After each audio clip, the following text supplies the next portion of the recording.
Why is this Yu-Gi-Oh card banned? Part 41, number 95, Galaxy Eyes Dark Matter Dragon. Dark Matter Dragon is a rank 9 Xyz monster requiring 3 level 9s as material, though you always use its alternative condition of ranking it up over a Galaxy Eyes Xyz monster. On summon, it sends 3 dragons to grave for cost to make your opponent banish 3 monsters from their deck. Not once per turn, by the way. Also get Detachment Chill to attack twice. So why did it get banned? I have no clue what they were thinking when they released this card. A card that can be ranked up on top of a generic rank 8 that milled 3 dragons for cost, and it could OTK into an open board by itself. This card famously got the Dragon Rulers banned all the way back in 2015, but that's not why it got banned. It managed to stick around until 2019 when it got banned due to being an integral part of the Gandora FTK. It would dump Eclipse Wyvern, a way to banish it, usually Tempest, and another dragon. This, alongside LP and pre-router Red MD, allowed for a very consistent FTK using Gandora X. Fun. Could this card come back? Oh no! Despite how funny it would be to resolve this card against Malice, this card could never come back under any circumstances. Dumping 3 dragons to grave for cost off of a generic rank 8 is way too powerful and way too abusable. Comment what card you want to see next. Why is this Yu-Gi-Oh card banned? Part 42, Isolde, 2 Tales of the Noble Knights. Isolde is a Link 2 requiring 2 warrior monsters as material. On summon, it searches a warrior, though you can't summon it or use its effects this turn, and it can summon any warrior from deck by dumping equip spells equal to its level. So why did it get banned? Isolde was toxic in 2 major ways. First off, the way it was most often summoned was with Neospace Connector, which would summon Aqua Dolphin, which ripped any potential hand trap from your opponent. Second, and this is the big one, it summoned any warrior from the deck. The main targets were Infernoble Verdad or Armageddon Knight, both of which led to some insane boards. This card's rap sheet is so long I can't even begin to describe it, but here are some highlights. Obviously, Isolde is an integral part of Infernoble and its hand looping shenanigans. It saw play in Dark Warrior, which could beat you in a multitude of unfair ways, and its final crime was being part of Exodia FTK. Could this card come back? Oh no! This is one of the most degenerate combo enablers Yu-Gi-Oh has ever seen, up there with the likes of Hulk and Auroradon. It blows my mind that this card is still legal in Master Duel. Comment what cards you want to see next. Why is this Yu-Gi-Oh card banned? Part 43, number 89, Diablosis the Mind Hacker. Diablosis is a generic rank 7 requiring 2 7s as material. It has the relevant effect to detach a shield to look at your opponent's extra deck and then banish a card face down. Also, if an opponent's card is banished face down, you can banish a card off the top of their deck face down equal to the amount they already have. So why did it get banned? Diablosis was released as a prize card in 2017 and saw 0 play. The average player wouldn't be able to get the card until 2021, and no one played it until 2023 with the full release of the Kashtira archetype. The Kashtira are a bunch of level 7s that love to banish cards face down, and they loved this card. Throughout the standard Kashtira combo, you banish 3 to 4 cards off your opponent's deck. Diablosis could banish 1 more to then banish 4 to 5 cards, meaning your opponent would start their turn with 1 to 2 cards out of their extra deck, 3 to 4 zones locked, and the top 8 9 cards of their deck banished face down, and they'd be under a Rise Heart. Also, the moment they triggered any Kashtira effect, they would lose another 10 cards off their deck. Fun. Could this card come back?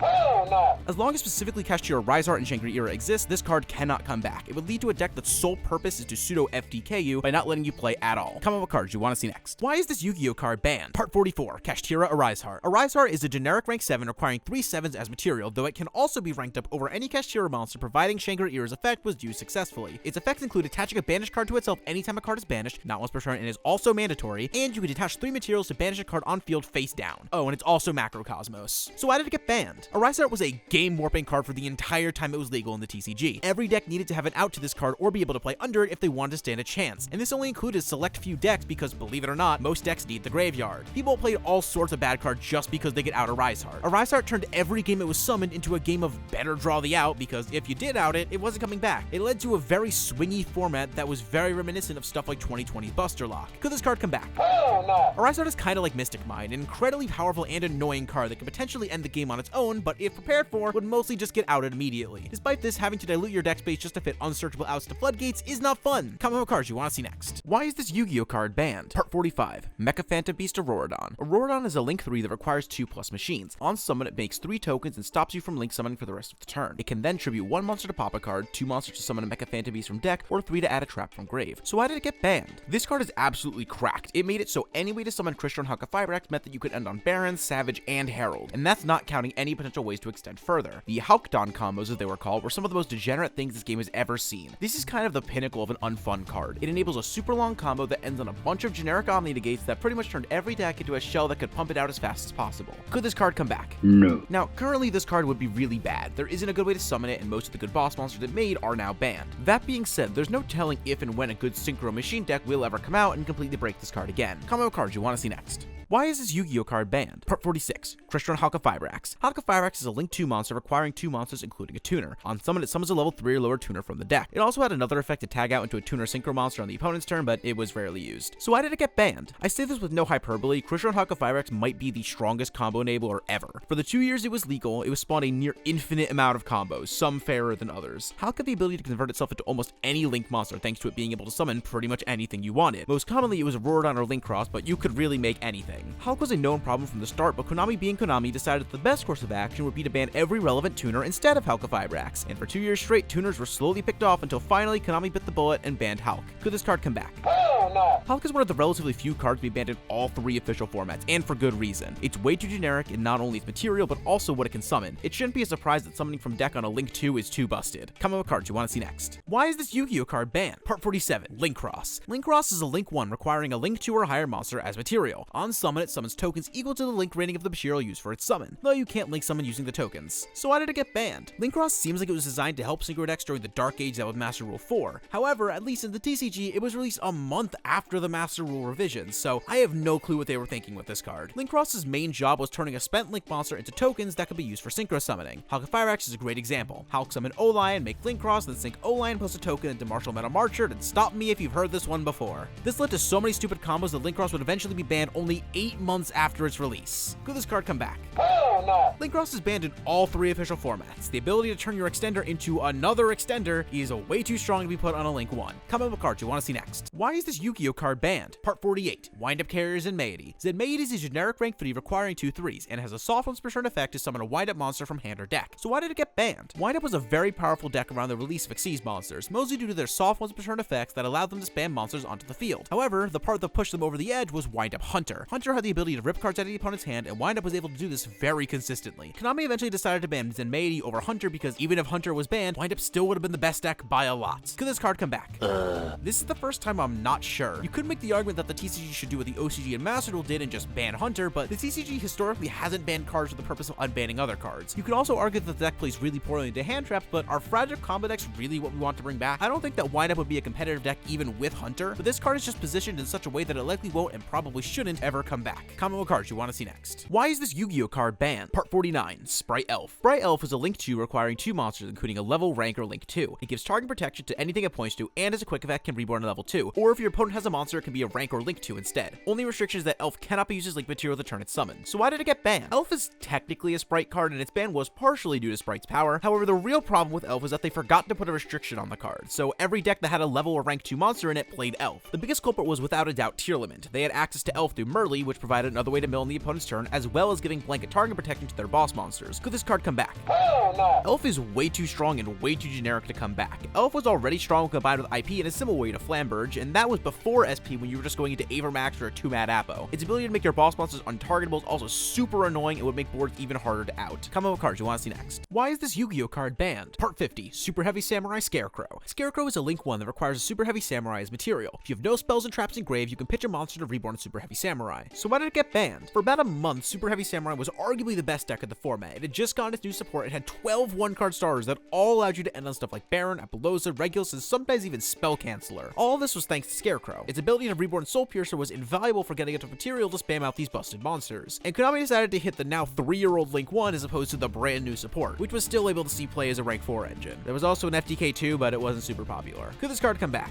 No. This is a card with a very high ceiling. Super Heavy Samurai is completely unhit aside from this card, and while at the moment they wouldn't have anything to make, I don't trust Konami to not make more generically powerful Synchro and Link monsters. I don't see a purpose in unbanning a card knowing full well that it could very likely get banned again, like Snow. Also, this card is fine in Master Duel because Super Heavy has Soulbreaker ban and Peacemaker limited. Comment what cards you want to see next. Why is this Yu-Gi-Oh card banned? Part 51. True King of all calamities, or VFD. VFD is a rank 9 requiring 2 or more 9s. As a quick effect, you could declare an attribute, all monsters of the field become that attribute, and your opponent can't attack or activate the effects of monsters of that attribute. So why did it get banned? VFD is a ridiculous floodgate. Because of how it's worded, VFD stops all monster effects from anywhere. Also, it's a lingering effect, so once it resolves, there's no stopping it. On release, you saw it play in True King Dino, but it was hardly the worst part of that deck. Gem Knight FTK played it as backup plan, and very high roll Invoke decks and even Orchist played it. It was a kind of card that everyone hated, but wasn't quite ban-worthy. That is until Virtual World came out. It's a deck that revolves around 3s, 6s, and 9s to spam out Synchro and Xyz monsters. This deck was able to pump out 2 of these things on the first turn, meaning that even decks with multiple attributes couldn't stand up to it since it was a soft once per turn. Could this card come back? Hell no. This is one of the worst designed cards ever. Lingering Floodgates are the most infuriating cards to play against. Never make cards like this. Comment with cards you want to see next. Why is this Yu-Gi-Oh card banned? Part 52. Masterpiece, the True Draco Slaying King. Masterpiece is a level 8 monster that can be tribute summoned by using 2 monsters and or continuous spells and traps. It is unaffected by the card types used for its tribute summon, and as a quick effect can banish a continuous spell trap from grave to pop a card. So why did it get banned? The True Draco archetype is able to tribute any continuous spell trap for their summons, so they synergize really well with Floodgates, which tend to be continuous traps. This made the deck a glorified tribute stun deck that sat on the Monarch's Erupt in Rivalry. And to top it all off, they had a mostly unaffected boss monster that popped a card every turn. Even ignoring Floodgates, Masterpiece was impossible for some decks to remove without Kaiju. Trap immune beat Paleo, spell immune beat board wipes, and monster beat everything else. This deck also refused to die, receiving hit after hit until they finally banned Masterpiece in 2018. Could this card come back? Yes. No, I hate this card and everything it stands for, but if we're being realistic, it's way past its prime. While True Draco very notably still has Erupt at 3, the limiting of their other major Floodgates hits them pretty hard. Also, the fact that 2950 attack means pretty much everything walks over it now. Comment with cards you want to see next. Why is this Yu-Gi-Oh card banned? Part 53. Zoodiac Drident. Drident is a rank 4 requiring 4 4s as material. Alternatively, you can also rank it up over any one Zoodiac monster. Its effect is to pop a card as a quick effect. So why did it get banned? Zoodiac is still technically the most represented tier 0 deck, being the only deck to receive near 100% of top cut spots for a YCS. This was mostly due to the power of Drident. Drident was one of the first boss monsters to be both realistically summonable and also have a quick effect disruption. It was a huge shift in how boss monsters were designed going forward. They shifted from cards that didn't do much but were hard to remove to cards with real interactive effects. Drident would eventually be banned to end the year-long reign it had on the game. It will be unbanned in 2020, see play in both Pure Zoo and Tri-Brigade, then later be rebanned to try and hinder Tri-Brigade's power without hitting Simorg, a card that is now banned. Could this card come back? Yes. Drident should have never been banned in 2020. It wasn't the problem then, and it certainly wouldn't be a problem now. The ceiling on this card is just too low. Far from useless, but not broken. Comment with cards you want to see next. Why is this Yu-Gi-Oh card banned? Part 54. Zoodiac Broadbull. Broadbull is a rank 4 that requires 2 4s as material. Alternatively, once per turn, you can also rank it up over any one Zoodiac monster, and it can detach a material to search any beast warrior that can be normal summoned as a soft once per turn. So why did it get banned? Broadbull is an insane card. Imagine if King of the Feral Imps or Gallant Granite were Link 1s. That's pretty much Broadbull. While Drident gave Zoodiac its immense power, Broadbull wasn't able to get that far. Initially, it was just used to search Rat or Whiptail, but later on a combo will be discovered that will break not only Broadbull, but Emerald and Norden as well. Basically, off an Orphis Scorpio and a discard, you were able to draw 7+ cards throughout the course of your turn by abusing the soft once per turn effects on Broadbull, Emerald, and Norden to search Lunalight Black Sheep, recycle everything, and extend forever. Broadbull would eventually be banned to put a stop to Zoodiac's reign on the game and has stayed there ever since. Could this card come back? Yes. Broadbull is for sure a strong card, but as long as this thing isn't at more than 1 copy, I can't see it being a problem. I generally don't agree with unbanning a card because it wouldn't do anything now, but if a card like Feral Imp is perfectly fine, Broadbull could definitely come to 1. Comment with cards you want to see next. Why is this Yu-Gi-Oh card banned? Part 55. Level Eater. Level Eater is a level 1 monster that can reborn itself by reducing the level of a level 5 or higher monster you control, not once per turn. So why did it get banned? Level Eater was a card just waiting to be broken. Even from its initial release in 2009, people tinkered with ways to synchro climb with this card to no avail. This card would remain unusable until the release of Link monsters, more specifically Link Karibo. The core idea was to play Level Eater inside the shell of a deck that spammed high-level monsters, Infernoid, Blue Eyes, Dark Lord, and Kaiju to name a few. You would link off Level Eater, eat a level, link off Eater, eat a level, and keep going until you extra linked. Now, fortunately, or unfortunately, depending on who you ask, this deck would never actually see play since Level Eater would be banned the same weekend Link Karibo was released. Could this card come back? Hell no. Level Eater is a classic case of a card made for a different era. A card that can infinitely recur itself is super abusable. There also is a way to set it directly to grave, meaning that any way to Diablosis means full Level Eater combo, even without Link Karibo since Anima is now legal. Now, would it be good? Probably not. It immediately dies to a Bestial, but this card has no other purpose other than to be part of a stupid combo that doesn't let the opponent play. There is no potential healthy use for this card. Comment with cards you want to see next. Why is this Yu-Gi-Oh card banned? Part 56. Sixth Sense. Sixth Sense is a normal trap card that lets you declare 2 numbers from 1 to 6. Roll a die, and if it's one of the numbers you declared, you draw that many cards. Otherwise, milk cards equal to the result. So why did it get banned? Sixth Sense was released into the TCG in 2013, which is odd because it feels like a card from 2003. This is because that's when it was released in the OCG and it was just never imported for 10 years. When it finally was, it was immediately limited, which is always a great sign. What's even better is the best deck at the time, Dragon Rulers, loved this card to death. A deck that needed a big hand and could play out of the graveyard, yeah, a card that says drawing 5 to 6 or mill 1 to 4 would be pretty strong. It was an incredibly sacky one-of that no one liked playing against, so it was banned only 2 months after its release. Could this card come back? No. This card would not see play in every deck, but for the decks that would play it, it would be insane. I don't want to have to see any control deck loop this thing with transaction rollback or Tearlament using this thing. It's a sacky one-of that wouldn't be game destroying, but it would be really frustrating because when it works, you just lose. You just be unbanning this card for no reason other than to say you unbanned 6 cents. Come up with cards you want to see next. Why is this Yu-Gi-Oh card banned? Part 57, Spyral Master Plan. Spyral Master Plan is a level 7 spellcaster that can search a Spyral mission as a soft once per turn. Also, if it's sent from field to grave, you can search for both a Spyrosaur and a Spyral monster. So why did it get banned? Spyral is one of the most oppressive tier 0 decks. Not only did it come directly after the previous tier 0 deck, Zoodiac, they also signaled the beginning of the dark times. When you hear Yu-Gi boomers complain about how the game is all about not letting the opponent play and by spamming infinite negates, this era is what they're still mad about. Spyral would regularly build boards that included an untargetable indestructible drident, multiple pre-errata fireball dragons to bounce, and a utility wire to spin back a card. Most of this was thanks to Master Plan. Master Plan could be summoned from the deck thanks to double heal, so it meant that you could search for one of the traps, link it off, then search a monster and the field spell would search for another monster. Spyral would resurge in 2020 thanks to release of Magician's Souls. Master Plan being a level 7 spellcaster meant that it could be dumped off souls to later be reborn. Could this card come back? Yeah. If you had asked me back in 2022 or even 2023 if this card could come back, I'd say Hell no. but enough time has passed, combo decks better than Spyral have come and gone, and also this deck loses to literally every hand trap printed after 2017. Come up with cards you want to see next. Why is this Yu-Gi-Oh card banned? Part 58, Borreload Savage Dragon. Borreload is a generic level 8 synchro that can equip a link monster from grave on summon. It then gains counters equal to its link rating and can perform an Omni Negate by removing a counter. So why did it get banned? On release, Savage Dragon wouldn't see an insane amount of play. People played it for sure, but it wasn't an integral piece of any end board, primarily due to the restrictions Master Rule 4 placed on non-link monsters. So you could expect that as soon as the Master Rule revisions dropped, this card would skyrocket. And boy did it. Adamantipator was the first to truly break this card using it alongside both halqifibrax and Union Carrier to not only turbo it onto the field, but also lock the opponent out of the extra deck. Of course, it also saw play in its quote-unquote